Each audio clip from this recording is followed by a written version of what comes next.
ನಮಸ್ಕಾರ. ವೇದಿಕ್ ಹಾರ್ಮೋನಿಗೆ ಎಲ್ಲರಿಗೂ ಸ್ವಾಗತ. ಇವತ್ತು ನಾನು ಹೇಳ್ತಿರೋಂಥ ಪರಿಹಾರ ಮೇಯ್ನಾಗಿ ಯಾರ್ಯಾರಿಗೆ ಅಂತ ನೋಡೋಣ. ವಿವಾಹಕ್ಕೆ ಅಡಚಣೆ ಅಂದರೆ ಯಾರಾದರೂ ವಿವಾಹ ಆಗಲು ಹೊರಟಿದ್ದು ಅದಕ್ಕೆ ಏನಾದರೂ ಒಂದು ಪ್ರಾಬ್ಲಮ್ ಆಗ್ತಿದ್ರೆ, ನಿಮ್ಮ ಮನೇಲಿ ಗಂಟು ನೋಡ್ತಾ ಇದ್ದಾರೆ ಆದರೆ ಸೆಟ್ ಆಗೋ ಥರ ಪರಿಸ್ಥಿತಿಯಲ್ಲಿ ಬರುತ್ತೆ, ಆದರೆ ಮುರಿದೋಗುತ್ತೆ. ಈ ರೀತಿ ಒಂದು ಪರಿಸ್ಥಿತಿಯಲ್ಲಿ ನೀವಿದ್ದು, ಇಲ್ಲ ಮದುವೆ ಆಗಕ್ಕೆ ನೀವು ಪ್ರಿಪೇರ್ ಆಗಿದ್ದೀರಾ, ಮೆಂಟಲಿ ನೀವು ಪ್ರಿಪೇರ್ ಆಗಿದ್ದೀರಾ ಮದುವೆಗೋಸ್ಕರ ಅನ್ನೋಂಥ ಸಿಚುವೇಶ್ನಲ್ಲಿ ಇದ್ದೀರಾ ಅಂದ್ರೂ ನೀವು ಕೂಡ ಇದನ್ನು ಮಾಡ್ಕೋಬೋದು. ಅಂದರೆ ಎಜುಕೇಷನ್ ಆಯಿತು, ಕೆಲಸನೂ ಸಿಕ್ಕಾಗಿದೆ, ಈಗ ನೆಕ್ಸ್ಟು ಮದುವೆ ಅನ್ನೋಂಥ ಪರಿಸ್ಥಿತಿಯಲ್ಲಿ ನೀವು ನಿಂತಿದ್ದೀರಾ ಅಂದ್ಕೊಳ್ಳಿ. ಹುಡುಗ ನೋಡಬೇಕು, ನೋಡಿಲ್ಲ, ಅದೆಲ್ಲ ಏನು ಬೇಕಾಗಿಲ್ಲ. ನೀವು ಈ ರೀತಿ ಒಂದು ಸಿಚುವೇಶ್ನಲ್ಲಿ ಮದುವೆಗೆ ಪ್ರಿಪೇರ್ ಆಗಿದ್ದೀರಾ ಅಂದರೂ ಕೂಡ ನೀವು ಇದನ್ನು ಮಾಡ್ಕೋಬೋದು. ಇಲ್ಲ ಹುಡುಗ ಎಷ್ಟು ನೋಡಿದ್ರೂ ಯಾವುದು ಸೆಟ್ಟೇ ಆಗ್ತಾ ಇಲ್ಲ ಅನ್ನೋಂಥ ಪರಿಸ್ಥಿತಿಯಲ್ಲಿ, ಹುಡುಗನೇ ಇರ್ಬೋದು, ಹುಡುಗನಿಗೆ ಹುಡುಗಿ ಸೆಟ್ ಆಗ್ತಿಲ್ಲ ಅಂದರೆ ಅವರು ಮಾಡ್ಕೋಬೋದು, ಇಲ್ಲ ಹುಡುಗಿಗೆ ಹುಡುಗ ಸೆಟ್ ಆಗ್ತಿಲ್ಲ ಅಂದರೆ ಅವರೂ ಮಾಡ್ಕೋಬೋದು. ಇನ್ನು ಈ ಪರಿಹಾರ ಮಕ್ಕಳಿಗೋಸ್ಕರ ತಂದೆ ತಾಯಿ ಯಾರಾದರೂ ಕೂಡ ಮಾಡ್ಕೋಬೋದು. ಅಂದರೆ ತಾಯಿ ಮಗನಿಗೋಸ್ಕರ ಇಲ್ಲ ಮಗಳಿಗೋಸ್ಕರನೂ ಈ ಒಂದು ಪರಿಹಾರನ ನೀವು ಮಾಡ್ಕೋಬೋದು. ಇನ್ನು ಈ ಪರಿಹಾರ ಮಾಡೋಕ್ಕೆ ನಿಮಗೆ ಏನೇನು ಬೇಕಾಗಿದೆ ಅಂತ ಹೇಳೋದಾದರೆ, ಒಂದು ವೈಟ್ ಪೇಪರ್ ನಿಮಗೆ ಬೇಕಾಗಿದೆ, ಅದರ ಜೊತೆಯಲ್ಲಿ ಗ್ರೀನ್ ಕಲರ್ ಪೆನ್ನು ನಿಮ್ಮ ಹತ್ರ ಇಲ್ಲ ಅಂದರೆ ಒಂದು ಪೆನ್ ತೊಗೊಂಡು ಇಟ್ಕೊಳ್ಳಿ.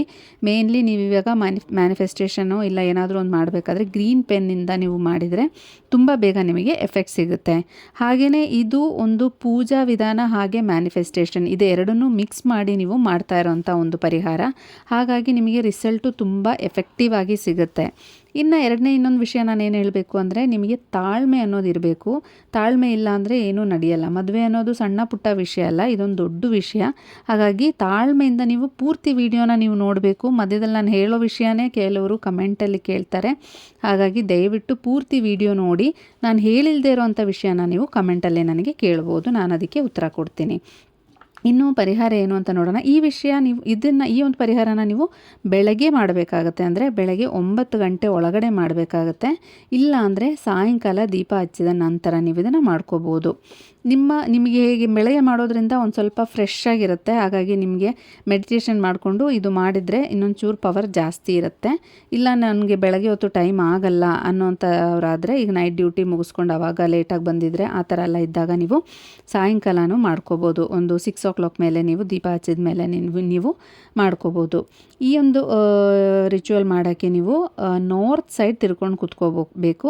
ಅಂದರೆ ಇವಾಗ ನೀವು ಲಿವಿಂಗ್ ರೂಮಲ್ಲಿ ಕೂತಿದ್ದೀರಾ ಅಂದರೆ ನಾರ್ತ್ ಸೈಡ್ ತಿರ್ಕೊಂಡು ಕೂತ್ಕೋಬೇಕು. ಇಲ್ಲ ಪೂಜಾ ರೂಮಲ್ಲಿ ಇದ್ದೀರಾ ಅಂದರೆ ದೇವರು ಯಾವ ಕಡೆ ನಿಮಗೆ ಫೇಸ್ ಆಗುತ್ತೆ ಆ ಕಡೆ ನೀವು ದೇವ್ರನ್ನ ನೋಡಿಕೊಂಡು ಕೂತ್ಕೋಬೋದು. ಇದಕ್ಕೆ ಇನ್ನೊಂದು ಮೇಯ್ನಾಗಿ ವೈಟ್ ಪೇಪರ್ ಗ್ರೀನ್ ಪೆನ್ ಜೊತೆ ನಿಮಗೆ ಒಂದು ಕೃಷ್ಣನ ವಿಗ್ರಹ ಇಲ್ಲ ಐಡಲ್ ಏನಾದರೂ ಒಂದು, ನಿಮಗೆ ಈಗ ವಿಗ್ರಹ ತಂದರೆ ನೀವು ಪೂಜೆ ಮಾಡೋಕ್ಕೆ ತೊಂದರೆ ಆಗುತ್ತೆ ಅನ್ನೋದಾದರೆ ನಿಮಗೆ ಐಡಲ್ ಅಂತ ಸಿಗುತ್ತೆ. ಈಗ ಈ ಬಳೆ ಶಾಪಲ್ಲೆಲ್ಲ ಸಿಗುತ್ತೆ ನಿಮಗೆ. ಅದು ನೀವು ದೇವ್ರ ಮನೇಲೆ ಇಟ್ಟು ಪೂಜೆ ಮಾಡಬೇಕನ್ನೋಂಥದ್ದು ಏನೂ ಇಲ್ಲ. ಎಲ್ಲಾದರೂ ನೀವು ಈಗ ಒಂದು ಟೇಬಲ್ ಮೇಲೆ ಅಲ್ಲೆಲ್ಲ ಇಟ್ಕೋಬೋದು, ಏನು ಪ್ರಾಬ್ಲಮ್ ಆಗಲ್ಲ. ಆ ಥರ ಇದ್ದಿದ್ದನ್ನು ನೀವು ದೇವ್ರ ಮನೇಲಿ ಒಂದು ಚಿಕ್ಕ ಮಣೆ ಇಟ್ಟು ಸೈಡಲ್ಲಿ ಇಡ್ಬೋದು. ರೆಗ್ಯುಲರ್ ಪೂಜೆ ಮಾಡೋ ಥರ ಇಲ್ದಿರಾನೇ ನೀವು ಇಟ್ಕೋಬೋದು. ಇಲ್ಲ ನಾನು ದೇವ್ರ ಮನೇಲಿ ಇಟ್ಟು ಅದಕ್ಕೆ ಪೂಜೆ ಮಾಡ್ತೀನಿ ಅನ್ನೋ ಥರ ಇದ್ದರೆ ನೀವು ದೇವ್ರ ಮನೇಲಿಟ್ಟು ಪೂಜೆ ಮಾಡ್ಕೋಬೋದು. ಅದು ಯಾವ ಥರ ಆದ್ರೂ ಓಕೆ. ಅಂದರೆ ಈಗ ವುಡ್ದು ಸಿಗುತ್ತೆ ನಿಮಗೆ, ಇಲ್ಲಾಂದರೆ ಈಗ ಮೆಟಲ್ದು ಸಿಗುತ್ತೆ. ಆ ರೀತಿ ಯಾವುದಾದ್ರೂ ಒಂದು ನೋಡಿಕೊಂಡು ಚೀಪ್ ಆ್ಯಂಡ್ ಬೆಸ್ಟ್ ನಿಮಗೆ ಯಾವ್ದು ತೊಗೋಬೋದು, ನಿಮಗೆ ಯಾವ್ದು ಕಂಫರ್ಟಬಲ್ ಇದೆ ಅನ್ನೋದನ್ನು ನೋಡಿಕೊಂಡು ನೀವು ಅದು ಚಿಕ್ಕದೋ ದೊಡ್ಡದೋ ಯಾವುದೋ ತಂದಿಡ್ಬೋದು. ಅಂದರೆ ಕೃಷ್ಣ ಬಾಲಕೃಷ್ಣ ಇರಬಾರ್ದು, ಕೊಳಲಿಡುವಂಥ ಅಂದರೆ ದೊಡ್ಡವರಾಗಿರೋದ ಮೇಲೆ ಕೃಷ್ಣನ ವಿಗ್ರಹ ಇರುತ್ತಲ್ಲ ಆ ಒಂದು ವಿಗ್ರಹ ಇರಬೇಕು. ಮಗುವಿನ ಇದು ಇರುವಂಥದ್ದು ತರಬಾರ್ದು ನೀವು. ಇನ್ನು ನೆಕ್ಸ್ಟು ನೋಡೋದಾದರೆ ನೀವು ಯಾವ ರೀತಿ ಈ ಒಂದು ಪರಿಹಾರ ಮಾಡಬೇಕು ಅನ್ನೋದು ನೋಡೋಣ. ಮೊದಲನೇದಾಗಿ ತುಳಸಿ ಬೇಕು ನಿಮಗೆ. ಹಾಗೆ ನಿಮ್ಮ ಮನೆಯಲ್ಲಿ ತುಳಸಿ ಗಿಡ ಇದ್ದರೆ ಒಂದು ಸ್ವಲ್ಪ ತುಳಸಿ ನೀವು ಅದರಲ್ಲೇ ಕಿತ್ಕೊಂಡು ಅದರಲ್ಲಿ ನೀವು ಪೋಣಿಸ್ಕೊಂಡು ಒಂದು ಹಾರ ಅಂದರೆ ಪುಟ್ಟದು ಈ ಕೃಷ್ಣನ ವಿಗ್ರಹಕ್ಕೆ ಹಾಕುವಂಥ ರೀತಿಯಲ್ಲಿ ನೀವು ಅದನ್ನು ಪೋಣಿಸ್ಕೋಬೋದು. ಹುಡುಗಿರಾದರೆ ಪೋಣ್ಸೋಕ್ಕೆ ಗೊತ್ತಿರುತ್ತೆ, ಹುಡುಗರಿಗೆ ಗೊತ್ತಿಲ್ಲ ಅಂದರೆ ನೀವು ಅದನ್ನು ದಾರದಲ್ಲಿ ಕಟ್ಟೋದು ಏನೋ ಒಂದು ಮಾಡ್ಕೊಂಡು 2-3 ಎಲೆನ ನೀವು ದಾರದಲ್ಲಿ ಕಟ್ಟಿ ನಿಮ್ಮ ಕೈಯಲ್ಲಿ ಯಾವ ರೀತಿ ಆಗುತ್ತೆ ನೀವೇ ಮಾಡಬೇಕಾಗುತ್ತೆ, ಅದು ಬೇರೆಯವ್ರ ಕೈಯಲ್ಲಿ ಮಾಡಿಸೋ ಹಾಗಿಲ್ಲ.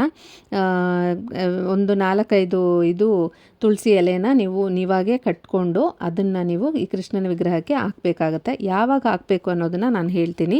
ನೀವು ಇದನ್ನು ರೆಡಿ ಮಾಡಿ ಇಟ್ಕೋಬೇಕಾಗತ್ತೆ. ಸೊ ನಿಮ್ಮ ಹತ್ರ ಕೃಷ್ಣನ ವಿಗ್ರಹ ಆಯಿತು, ಹಾಗೆ ತುಳಸಿದು ಮಾಲೆ ಮಾಡಿಟ್ಟಿದ್ದೀರಾ, ಒಂದು ವೈಟ್ ಪೇಪರ್ ಇದೆ, ಹಾಗೆ ಗ್ರೀನ್ ಕಲರ್ ಪೆನ್ ಇದೆ.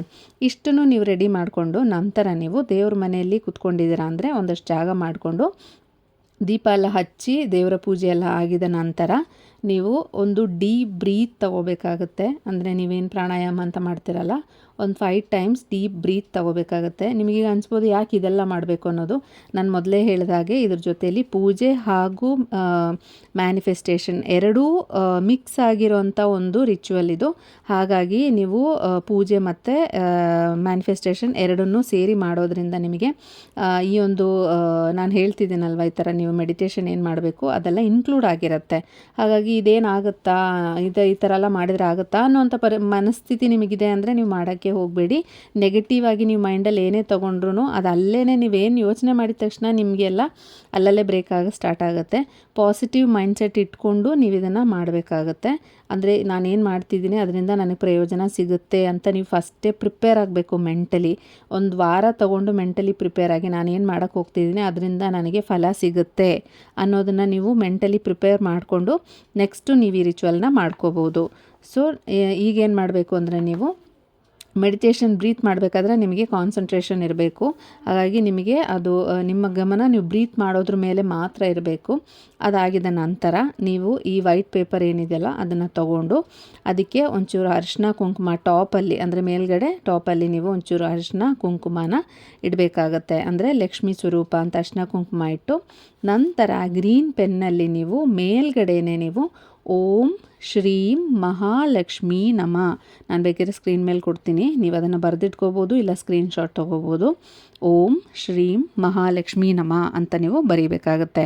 ಇದು ಬರೆದ ನಂತರ ನೀವು ಅದ್ರ ಕೆಳಗಡೆ ಏನು ಬರೀಬೇಕು ಅಂದರೆ ನಿಮಗೆ ಯಾವ ಥರ ಸಂಗಾತಿ ಬೇಕಾಗಿದ್ದಾರೆ ಅಂದರೆ ನಿಮ್ಮ ಮೈಂಡಲ್ಲಿ ಒಂದು ಡ್ರೀಮ್, ಇವಾಗ ಹುಡುಗ ಆಗಿದ್ರೆ ಡ್ರೀಮ್ ಗರ್ಲ್ ಹಿಂಗಿರಬೇಕು ನನ್ನ ಹೆಂಡತಿ ಅನ್ನೋದಂಥ ಒಂದು ಮನಸ್ಸಲ್ಲಿರುತ್ತೆ. ಇಲ್ಲ ಹುಡುಗಿಗಾದರೆ ಹುಡುಗ ಈ ರೀತಿಯೆಲ್ಲ ಇರಬೇಕು ಅನ್ನೋದಿರುತ್ತಲ್ವ. ಅದೇನಿದೆ ನಿಮಗೆ ಅನ್ನೋಂಥ ಕ್ವಾಲಿಟೀಸ್, ಮೇನ್ ಕ್ವಾಲಿಟೀಸ್ ಏನಿರುತ್ತೋ ನೀವು ಅದನ್ನು 1 2 3 ಅಂತ ಬರೆದ್ಬಿಟ್ಟು ಅದ್ರ ಕೆಳಗಡೆ ನೀವು ಬರೀಬೇಕು. ಒಳ್ಳೆ ರೀತಿಯಲ್ಲಿ ಏನೇನಿರುತ್ತೆ ಅಂದರೆ ನಾನು ಖುಷಿಯಾಗಿರಬೇಕು ಜೀವನದಲ್ಲಿ, ನಾವಿಬ್ಬರು ಹಿಂಗೆ ಚೆನ್ನಾಗಿರಬೇಕು, 100 ವರ್ಷ ಬಾಳಬೇಕು, ಏನು ನಿಮ್ಮ ಆಸೆ ಏನಿದೆಯೋ ಅದು ನಿಮ್ಮ ಮನಸ್ಸಲ್ಲಿ ಏನಿರುತ್ತೋ ನೀವು ಅದನ್ನು ಅಲ್ಲಿ ಕೆಳಗಡೆ ಬರೀಬೋದು. ಎಲ್ಲಿ ಅಂದರೆ ನೀವು ಸೆಂಟ್ರಲ್ಲಿ ಓಂ ಶ್ರೀ ಮಹಾಲಕ್ಷ್ಮೀ ನಮಃ ಅಂತ ಬರೆದಿರುತ್ತಿರಲ್ಲ ಅದ್ರ ಕೆಳಗಡೆ ನೀವು ಇದನ್ನು ಬರೀಬೇಕಾಗತ್ತೆ. ಅದಾದ ನಂತರ ಅದ್ರ ಕೆಳಗಡೆ ನೀವು ಇವತ್ತಿನ ಡೇಟು ಅಂದರೆ ನೀವು ಯಾವತ್ತು ಬರೀತಿದ್ದೀರಲ್ವ ಆ ದಿನದ ಡೇಟ್ ಬರೆದು ಅದ್ರ ಪಕ್ಕದಲ್ಲಿ ನೀವು ಸೈನ್ ಮಾಡಬೇಕಾಗತ್ತೆ. ಈ ಡೇಟ್ ಏನಕ್ಕೆ ಬರೆಸ್ತಿದ್ದೀನಿ ಅಂದರೆ ಈ ಒಂದು ಪರಿಹಾರನ ನೀವು 40 ದಿನ ಮಾಡಬೇಕಾಗತ್ತೆ. ಹಾಗಾಗಿ ಈ 40 ದಿನಾನೂ ನೀವು ಡೇಟ್ ಬರೆದು ಸೈನ್ ಮಾಡ್ತೀರಾ. ಹಾಗಾಗಿ ನಿಮಗೆ ಯಾವುದೇ ರೀತಿ ಡೇಟು ಮಿಸ್ ಆಗಲ್ಲ ಮಧ್ಯದಲ್ಲಿ. ಇನ್ನು ಇದು ಮಾಡೋ ಮಧ್ಯದಲ್ಲಿ ಏನಾದರೂ ನಿಮಗೆ ಅಡಚಣೆ ಆಯಿತು ಅಂದ್ಕೊಳ್ಳಿ, ಅಂದರೆ ಈಗ ಪೀರಿಯಡ್ಸ್ ಆದರೆ ಅದು 5 ದಿನ ನೀವು ಮಾಡೋ ಹಾಗಿಲ್ಲ, ಅದಾಗಿದ ನಂತರ ನೀವು ಇದನ್ನೇ ಕಂಟಿನ್ಯೂ ಮಾಡ್ಕೋಬೋದು. ಇನ್ನು ಬೇರೆ ಥರದ್ರಲ್ಲಿ ನೀವು ಅಕಸ್ಮಾತ್ ಒಂದು 20 ದಿನ ಮಾಡಿದ ಮೇಲೆ ಸಾಕಾಯ್ತಪ್ಪ ನನಗೆ, ಅಯ್ಯೋ ಇದೇನಿದು ಅಂತ ಮನಸ್ಸಲ್ಲಿ ಅಂದ್ಕೊಂಡಿದ್ದೀರಾ ಅಂದರೆ ಮತ್ತೆ ನೀವು ಯಾವತ್ತಾದರೂ ಇದನ್ನು ಮಾಡಬೇಕು ಅಂದ್ಕೊಂಡ್ರೆ 20 ದಿನದ್ದು ನೀವು ಮತ್ತೆ ಕಂಟಿನ್ಯೂ ಮಾಡೋಕ್ಕಾಗಲ್ಲ, ಫಸ್ಟಿಂದ ಮತ್ತೆ ನೀವು ಮಾಡಬೇಕಾಗತ್ತೆ. ಇಲ್ಲ 2 ದಿನ ನೀವೇನೋ ಇವತ್ತಾಗಲ್ಲ ಬಿಡು ಬೆಳಗ್ಗೆ ಎದ್ದೇಳೋಕ್ಕಾಗಲ್ಲ ಯಾರು ಮಾಡ್ತಾರೆ, ಇಲ್ಲ ಏನೋ ಒಂದು ಪ್ರಾಬ್ಲಮ್ ಆಯಿತು ಅಂತ 1 ದಿನ ಎಮರ್ಜೆನ್ಸಿ ಓಕೆ, ಅದನ್ನು ಬಿಟ್ಟು ನೀವು 2-3 ದಿನ ಬೇಕು ಅಂತ ನೀವೇನಾದರೂ ಮಿಸ್ ಮಾಡ್ತಿದ್ದೀರಾ ಅಂದರೆ ಅದ್ರ ಪ್ರಯೋಜನ ಅದ್ರ ಫಲ ನಿಮಗೆ ಸಿಗಲ್ಲ. ಹಾಗಾಗಿ ಮತ್ತೆ ಫಸ್ಟಿಂದ ನೀವು ಮಾಡಬೇಕಾಗುತ್ತೆ. ಇದನ್ನು ಮನಸ್ಸಲ್ಲಿ ಇಟ್ಕೊಳ್ಳಿ. ಪೀರಿಯಡ್ಸ್ ಆದಾಗ ಮಾಡೋ ಹಾಗಿಲ್ಲ, ಯಾಕೆಂದರೆ ನೀವು ಮಂತ್ರ ಬರೀತಾ ಇದ್ದೀರಾ, ಹಾಗಾಗಿ ಮಾಡೋ ಹಾಗಿಲ್ಲ. ಆ 5 ಡೇಸ್ ಬಿಟ್ಬಿಟ್ಟು ನೆಕ್ಸ್ಟು ಮತ್ತೆ ಇದನ್ನೇ ನೀವು ಕಂಟಿನ್ಯೂ ಮಾಡಿಕೊಂಡು ಬರ್ಕೊಂಡು ಫಿನಿಷ್ ಮಾಡ್ಕೋಬೋದು. ಇಲ್ಲ ಬಾಯ್ಸ್ ಆಗಿದ್ದರೆ ರೆಗ್ಯುಲರ್ ಆಗಿ 40 ಡೇಸ್ ಕಂಟಿನ್ಯೂಸ್ ಆಗಿ ನೀವು ಮಾಡ್ಕೋಬೋದು. ಈಗ ನಾನು ಹೇಳಿದ್ದು ನಿಮ್ಗೆ ಅರ್ಥ ಆಗಿದೆ ಅಂತ ನಾನು ಅಂದ್ಕೊಂಡಿದ್ದೀನಿ. ನಂತರ ಇಷ್ಟೆಲ್ಲ ಆಗಿ ನೀವು ಸೈನ್ ಮಾಡಿದ ನಂತರ ನೀವು ವಿಜುವಲೈಸ್ ಮಾಡ್ಕೋಬೇಕು. ಅಂದರೆ ನೀವು ಆಲ್ರೆಡಿ ಬರೆದಿರ್ತೀರಲ್ವ, ನಾನು ಹುಡುಗ ಹೀಗಿರಬೇಕು ಇಲ್ಲ ನಾನು ಹುಡುಗಿ ಹೀಗಿರಬೇಕು ಅಂತ ನೀವೇನು ಬರೆದಿದ್ದೀರಾ ಅದನ್ನು ನೀವು ವಿಜುವಲೈಸ್ ಮಾಡ್ಕೋಬೇಕು. ಅಂದರೆ ನೀವು ಕಣ್ಣು ಮುಚ್ಕೊಂಡು ಅದನ್ನು ಕಾಣಬೇಕು. ಯಾವ ಥರ ಅಂದರೆ ಆಲ್ರೆಡಿ ನಿಮಗೆ ಮದುವೆ ಆಗಿದೆ, ನೀವು ಯಾವ ಥರ ಮನಸ್ಸಲ್ಲಿ ಒಂದು ಹುಡುಗನ ಅಂದ್ಕೊಂಡಿದ್ದೀರಾ ಇಲ್ಲ ಯಾವ ಥರ ಮನಸ್ಸಲ್ಲಿ ಒಂದು ಹುಡುಗಿನ ಅಂದ್ಕೊಂಡಿದ್ದೀರಾ ಆ ಥರ ನನ್ನ ಹುಡುಗಿ ಸಿಕ್ಕಾಗಿದೆ ಇಲ್ಲ ಹುಡುಗ ಸಿಕ್ಕಾಗಿದೆ, ನನ್ನ ಮದುವೆ ಆಗ್ತಿದೆ, ನಾನು ಅಂದ್ಕೊಂಡಿದ್ದ ರೀತಿಯಲ್ಲೇ ಮದುವೆ ಆಗ್ತಿದೆ, ಇಲ್ಲ ಎಲ್ಲರೂ ಬರಬೇಕು, ಈ ಥರ ಎಲ್ಲ ಏನಾದರೂ ಒಂದು ಇಮ್ಯಾಜಿನೇಷನ್ ನಿಮಗಿತ್ತು ಅಂದರೆ ಅದನ್ನೆಲ್ಲ ನೀವು ಕಣ್ಣು ಮುಚ್ಕೊಂಡು ವಿಜುವಲೈಸ್ ಮಾಡ್ಕೋಬೇಕು.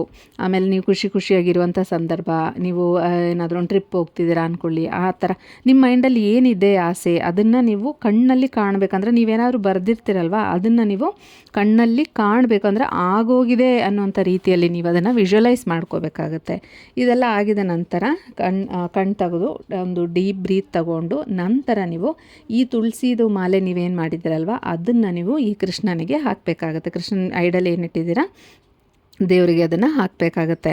ನಂತರ ನಿಮ್ಗೆ ಬೇಕಿದ್ರೆ ಕಡ್ಡಿ ಹಚ್ಚಿ ಪೂಜೆ ಮಾಡೋಂಗಿದ್ರೆ ಪೂಜೆ ಮಾಡ್ಕೋಬೋದು. ಇಲ್ಲ ಅಂದರೆ ನೀವು ಇದೇನು ಬರೆದಿದ್ದೀರಲ್ಲ ಪೇಪರ್ನ ನೀಟಾಗಿ ನಿಮ್ಮ ಕಡೆಗೆ ಮಡ್ಚ್ಕೋಬೇಕು. ನಿಮ್ಮ ಕಡೆಗೆ ಅಂದರೆ ಫೋಲ್ಡ್ ಮಾಡಬೇಕಾದ್ರೆ ಹೊರಗಡೆಗೆ ಹೋಗೋ ಥರ ಮಡಚಬಾರ್ದು. ನೀವು ನಿಂತಿದ್ದೀರಲ್ವ ನಿಮ್ಮ ಕಡೆಗೆ ಬರೋ ಥರ ಅದನ್ನು ಮಡಚಿಬಿಟ್ಟು ಎಲ್ಲಾದರೂ ದೇವರ ಸೈಡಲ್ಲಿ ಇಡ್ಬೋದು, ಇಲ್ಲ ಕೃಷ್ಣನ ವಿಗ್ರಹದ ಪಕ್ಕದಲ್ಲಿ ನೀವು ಅದನ್ನು ಇಡ್ಬೋದು, ಇಲ್ಲ ಕೆಳಗಡೆ ಆದ್ರೂ ಇಡ್ಬೋದು.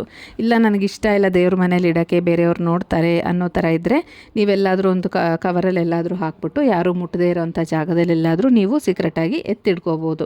ಇನ್ನೊಂದು ವಿಷಯ ಏನು ಹೇಳ್ತೀನಿ ಅಂದರೆ, ಇದು ಹೊರಗಡೆ ಎಲ್ಲರ ಹತ್ರನೂ ನೀವು ಹೇಳ್ಕೊಂಡು ಬರೋ ಹಾಗಿಲ್ಲ. ಮನೆಯಲ್ಲಿ ನಿಮ್ಮ ತಂದೆ ತಾಯಿ ನಿಮಗೆ ಹೇಳ್ಬೋದು ಅನಿಸಿದವ್ರ ಹತ್ರ ನೀವು ಹೇಳ್ಕೋಬೋದು. ಅದನ್ನು ಬಿಟ್ಟು ಹೊರಗಡೆ ಹೋಗ್ಬಿಟ್ಟು ಹೇಳೋದು ಈ ಥರ ನಾನು ಈ ಥರ ಮಾಡ್ತಿದ್ದೀನಿ ಮದುವೆ ಆಗೋಸ್ಕರ, ಇಲ್ಲ ಮದುವೆ ಈ ಥರ ನಾನು ಅಂದ್ಕೊಂಡಿದ್ದು ಹುಡುಗನಿಗೋಸ್ಕರ ಸಿಗಬೇಕು, ಇಲ್ಲ ಹುಡುಗಿ ಸಿಗಬೇಕು ಅಂತ ನಾನು ಹಿಂಗೆ ಮಾಡ್ತಿದ್ದೀನಿ ಅಂತ ಎಲ್ಲರ ಹತ್ರನೂ ನಾವು ಹೇಳ್ಕೊಂಡು ಬರೋ ಹಾಗಿಲ್ಲ. ಸೊ ಈಗ ಸೀಕ್ರೆಟಾಗಿ ಇಡಬೇಕು. 40 ಡೇಸ್ ಮುಗಿದು ನಿಮ್ಮ ಕಾರ್ಯ ಮುಗಿದ ನಂತರ ಅಂದರೆ ನಿಮ್ಮ ಮದುವೆ ಆದ ನಂತರ ಬೇಕಿದ್ರೆ ಬೇರೆಯವರಿಗೆ ಪರಿಹಾರನ ನೀವು ಹೇಳ್ಕೊಡ್ಬೋದು. ಅಲ್ಲಿವರೆಗೂ ನೀವು ಯಾರ ಹತ್ರನೂ ಇದನ್ನು ಹೇಳೋ ಹಾಗಿಲ್ಲ. ಇದು ಪೂಜೆ ಎಲ್ಲ ಆಗಿದ ನಂತರ ನೀವು ಈ ಪೇಪರ್ನ ಮಡಚಿಟ್ಟಿರ್ತೀರಲ್ಲ, ನಂತರ ನೀವು ಕೈ ಮುಗಿದು ಎದ್ದೇಳ್ಬೋದು. ನೆಕ್ಸ್ಟ್ ದಿನ ಏನಿರುತ್ತೆ, ನೆಕ್ಸ್ಟ್ ದಿನ ನೀವು ಮಾಡೋಕ್ಕೆ ಬರ್ತಿರಲ್ಲ, ಅಂದರೆ ಇದು 40 ಡೇಸ್ ನೀವು ಮಾಡಬೇಕಾಗಿರೋದು. ನೆಕ್ಸ್ಟ್ ದಿನ ಈ ಪೂಜೆ ಮಾಡೋಕ್ಕೆ ಬರೋವಾಗ ನೀವೇನು ಮಾಡಬೇಕು ಅಂದರೆ, ಈ ಪೇಪರ್ ಇರುತ್ತಲ್ವ ಅದನ್ನು ತೆಗೆದು ಮತ್ತು ಏನು ನೀವು ಸ್ಟಾರ್ಟಿಂಗಲ್ಲಿ ಬರೆದಿರ್ತೀರಲ್ಲ ಓಂ ಶ್ರೀ ಮಹಾಲಕ್ಷ್ಮಿ ನಮಃ ಅಂತ, ಅದನ್ನು ನೀವು 11 ಸರಿ ಓದಬೇಕಾಗತ್ತೆ. ಅಂದರೆ ನೀವು ಬರೆದಿರೋದನ್ನೇ ನೀವು ಕಣ್ಣು ತೆಗೆದು ನೋಡಿ 11 ಸರಿ ಬೆರಳಲ್ಲಿ ಎಣಿಸ್ಕೊಂಡು ನೀವು ಓದಬೇಕಾಗುತ್ತೆ. ನಂತರ ಮತ್ತೆ ನೀವೇನು ಕೆಳಗಡೆ ಬರೆದಿದ್ದೀರಲ್ವ ನಿಮ್ಮ ಆಸೆಗಳೇನೇನು ಅಂತ, ಅಂದರೆ ಯಾವ ಥರ ಬೇಕು ಅಂತ ಏನೇನು ನೀವು ಬರೆದಿದ್ದೀರಾ ಅದನ್ನು ನೀವು ಮತ್ತೆ ನೀವು ಓದಬೇಕಾಗುತ್ತೆ. ನೀವು ಬರೆದಿರೋದನ್ನು ನೀವು ಓದ್ಬಿಟ್ಟು ನಂತರ ನಾನು ಹೇಳಿದಾಗೆ ಕೆಳಗಡೆ ಡೇಟ್ ಬರೆದು, ಅಂದರೆ ನೆಕ್ಸ್ಟ್ ದಿನ ಡೇಟ್ ಬರೆದು ಸೈನ್ ಮಾಡಬೇಕಾಗತ್ತೆ. ನಂತರ ನೀವು ವಿಜುವಲೈಸ್ ಹೇಗೆ ನನ್ನೇ ಏನು ಮಾಡಿದ್ದೀರಾ ಅದೇ ಥರ ಇವತ್ತು ಅದೇ ಥರ ಇಮ್ಯಾಜಿನ್, ಕಣ್ಣು ಮುಚ್ಕೊಂಡು ಇಮ್ಯಾಜಿನ್ ಮಾಡ್ಕೋಬೇಕು. ಆಲ್ರೆಡಿ ಮದುವೆ ಆಗಿದೆ, ಆಲ್ರೆಡಿ ನೀವೇನೇನು ಅಂದ್ಕೊಂಡಿದ್ದೀರಾ ಅದೆಲ್ಲ ನಡೀತಾ ಇದೆ ಅನ್ನೋ ಥರ ನೀವು ವಿಜುವಲೈಸ್ ಮಾಡ್ಕೋಬೇಕಾಗುತ್ತೆ. ಅದಾದಮೇಲೆ ಮತ್ತೆ ಪೇಪರ್ನ ನೀವು ಎತ್ತಿಡ್ಕೋಬೋದು. ಈ ರೀತಿ ಒಂದು ಪ್ರೊಸೀಜರ್ನ ನೀವು 40 ದಿನ ಕಂಟಿನ್ಯೂಸ್ ಆಗಿ ಮಾಡಬೇಕು. ಸೊ ಕ್ಯಾಲೆಂಡ್ರಲ್ಲಿ ಮಾರ್ಕ್ ಮಾಡಿಡ್ಬೋದು, ಇಲ್ಲಾಂದರೆ ನೀವು ಆಲ್ರೆಡಿ ಡೇಟ್ ಬರೆದಿದ್ದೀರಲ್ವ ಪೇಪರಲ್ಲಿ, ಹಾಗಾಗಿ ಅದನ್ನೇ ನೀವು ಕೌಂಟ್ ಮಾಡ್ಕೊಂಡು ಹೋದ್ರೂ 40 ಡೇಸ್ ನಿಮಗೆ ಕರೆಕ್ಟಾಗಿ ಗೊತ್ತಾಗುತ್ತೆ. ಇದೆಲ್ಲ ಮುಗಿದ ನಂತರ ನೀವು 40 ದಿನ ಆದಮೇಲೆ ಏನು ಮಾಡಬೇಕು ಅಂದರೆ, 40ನೇ ದಿನ ಮುಗಿದ ನಂತರ ನೆಕ್ಸ್ಟು 41ನೇ ದಿನ ಈ ಪೇಪರ್ನ ನೀವು ತೊಗೊಂಡು ನೀವು ಅದನ್ನು ಬರ್ನ್ ಮಾಡಬೇಕಾಗತ್ತೆ. ಯಾವುದಾದ್ರೂ ಒಂದು ಮಣ್ಣಿನ ಪಾತ್ರೆನೋ ಇಲ್ಲ ಏನಾದರೂ ಒಂದು ತಗೊಂಡು ಅದರಲ್ಲಿ ಹಾಕಿ ನೀವು ಬರ್ನ್ ಮಾಡಬೇಕಾಗತ್ತೆ. ಬರ್ನ್ ಮಾಡಿದ ನಂತರ ಆ ಪೇಪರ್ದು ಏನು ಆ್ಯಶಸ್ ಇರುತ್ತಲ್ಲ, ಅದು ಧೂಳು, ಅದನ್ನು ನೀವು ಕೈಯಲ್ಲಿಟ್ಕೊಂಡು ಊಬಿ, ಅದು ನೇಚರ್ ಅಂದರೆ ಯೂನಿವರ್ಸಿಗೆ ಬಿಡ್ಬೋದು, ಅಂದರೆ ಊಬಿ ಆಚೆಗೆ ಬಿಡಬೇಕಾಗತ್ತೆ. ಇದಾಗಿದ ನಂತರ ನೀವು ಕೈಕಾಲು ತೊಳ್ಕೊಂಡು ಮನೆಯೊಳಗೆ ಬರ್ಬೋದು. ಈಗ ಎಷ್ಟೋ ಜನಕ್ಕೆ ಅನಿಸುತ್ತೆ ಇದಿಷ್ಟೆಲ್ಲ ದಿನ ನಾನು ಮಾಡಬೇಕಾ, 40 ಡೇಸ್ವರೆಗೂ ವೆಯ್ಟ್ ಮಾಡಬೇಕಾ ಅಂತ. ಎಷ್ಟೋ ವರ್ಷಗಳೇ ಕಾದಿರ್ತಾರೆ ಎಷ್ಟೊಂದು ಜನ ಮದುವೆಗೋಸ್ಕರ. ಆ ಒಂದು ಸಿಚುವೇಶನ್ ನೋಡಿದ್ರೆ 40 ದಿನ ಏನೂ ಅಲ್ವಲ್ಲ. ತಾಳ್ಮೆಯಿಂದ ಕಾದರೆ ನಮಗೆ ಕರೆಕ್ಟಾಗಿರೋ ಪಾರ್ಟ್ನರ್ ಸಿಗ್ತಾರೆ. ದುಡುಕ್ಬಿಟ್ಟು ಯಾವುದೋ ನನಗೆ ಸಿಗ್ತಾನೇ ಇಲ್ವಲ್ಲ ಅಂತ ಮೈಂಡಲ್ಲಿ ಅಂದ್ಕೊಂಡು ಯಾವುದ್ಯಾವುದಕ್ಕೂ ಹೋಗಿ ನಾವು ಬೀಳಬಾರ್ದು. ಹಾಗಾಗಿ ಯೋಚನೆ ಮಾಡಿ ನಿರ್ಧಾರ ತಗೋಬೇಕಾಗತ್ತೆ. ತಾಳ್ಮೆಯಿಂದ ಇದ್ದರೆ ಕರೆಕ್ಟಾಗಿರೋದು ಸಿಗುತ್ತೆ. ತಾಳಿದವನು ಬಾಳಿಯಾನು ಅಂತಲ್ವ, ಹಾಗಾಗಿ ನೀವು ಅದನ್ನು ಯೋಚನೆ ಮಾಡಿ ನಿರ್ಧಾರ ತಗೊಳ್ಳಿ. ಯಾಕೆಂದರೆ ಇದು ನಿಮ್ಮ ಲೈಫು. ನೀವು 20 ವರ್ಷ 25 ವರ್ಷ ಈಗ ಏನು ನಿಮ್ಗೆ ಆಗಿದೆ ಅದಕ್ಕಿಂತ ಡಬಲ್ ನೀವು ನಿಮ್ಮ ಪಾರ್ಟ್ನರ್ ಜೊತೆ ಬದುಕಬೇಕಾಗತ್ತೆ. ಹಾಗಾಗಿ ಈ ಒಂದು ವಿಷಯದಲ್ಲಿ ನಿರ್ಧಾರ ತಗೊಳ್ಳುವಾಗ ತುಂಬ ಚೆನ್ನಾಗಿ ಯೋಚನೆ ಮಾಡಿ ತಗೊಳ್ಳಿ.